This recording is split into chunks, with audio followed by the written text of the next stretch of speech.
Headphones, be it over ear or on ear, it's something that I haven't ventured yet in the hobby. I know it's a different rabbit hole in there. It's not that I haven't tried headphones. When I was in Japan, I tried different headphones in earphones. I liked some of them. Some of them were too bright. I didn't like the tonality. But it's just that I couldn't find any use case with them, especially when I was in Japan, wherein like you're in a train. I don't think it's a good environment to be listening to headphones when you're up and around and going around. I feel like headphones is something that you can enjoy when you're at the comfort of your desk, in your desk, at your home, stuff like that. But today I'm gonna give my thoughts on the two on-ear headphones here, the Snowsky and the Roseselsa.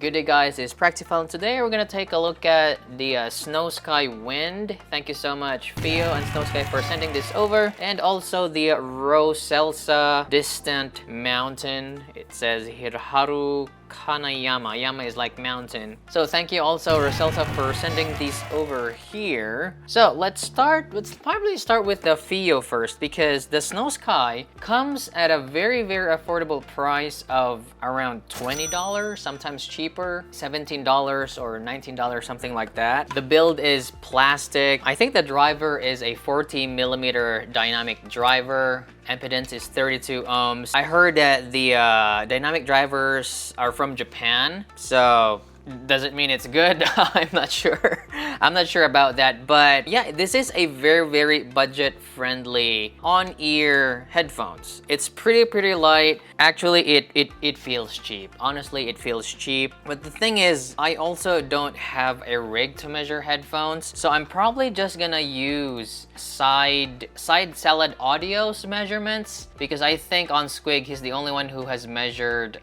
both headphones. So I'm gonna show the graph, this one here, just my objective findings. I mean, like, it's hard for me to really, because this is not my rig. You really need to know your rig. Anyhow, as you can see there, the graph looks like this one here inside Salad Audios. You don't really see a lot of bass there. This is the tonality is like, it's hard. It's not even balanced. I can't also say probably it's bright. Maybe it's bass light. I mean, you see here the high frequencies, but it doesn't really sound bright. I think the high frequencies are here only because there's not really a lot of bass to mitigate that. This is objectively, it graphs like this one here. Lesser bass, I would agree with the lesser bass in there. And for the treble elevation, it's not really sparkly, it's not piercing, and probably, I think the reason why there is an elevation in a treble there, it's because of the lesser bass in here. But what do I think about its sound though? Like, tonally, I cannot really make a score of the Wind because, you know, I don't have a lot of comparisons to headphones because I don't really review them. But tonally, it's again, it's a bass light sound. If you like a sound that has lesser bass, it's not really that engaging. The bass is not, well, I'm not saying it's non-existent. It's there, but it's just that,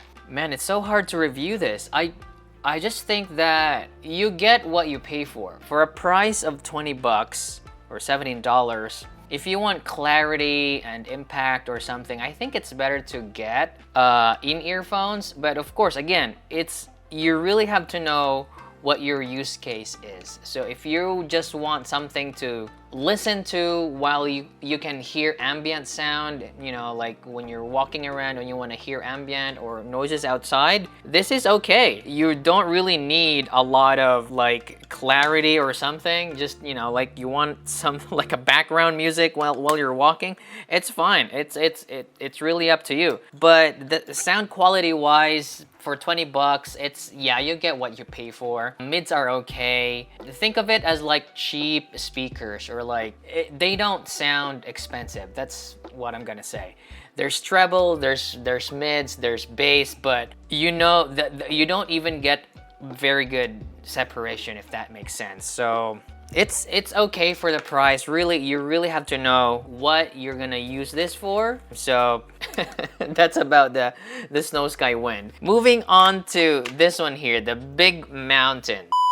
No, sorry, not Big Mountain, Distant Mountain. So this one here is priced maybe around $64, $65. This is the build quality. I really like the build quality on this one here. The dynamic driver is the same. Actually, it's the same as the Snowsky Wind. It's a 40mm dynamic driver. It's a removable MMCX cable. That's a plus because, you know, because this one here, the Snowsky Wind, I forgot. This one here, the cable is not removable. So you're stuck with this one here. But this one, the Distant Mountain, you get removable MMCX cables. It feels good. It feels like you're really paid like $65. It's metal. It feels good. It actually feels good. And how about for the sound? Yeah, again, I'm gonna borrow Side Salad's audio graph on this one here. So objectively, the graph is like this. You can see there that, man, the peak, there's a peak there around 3K.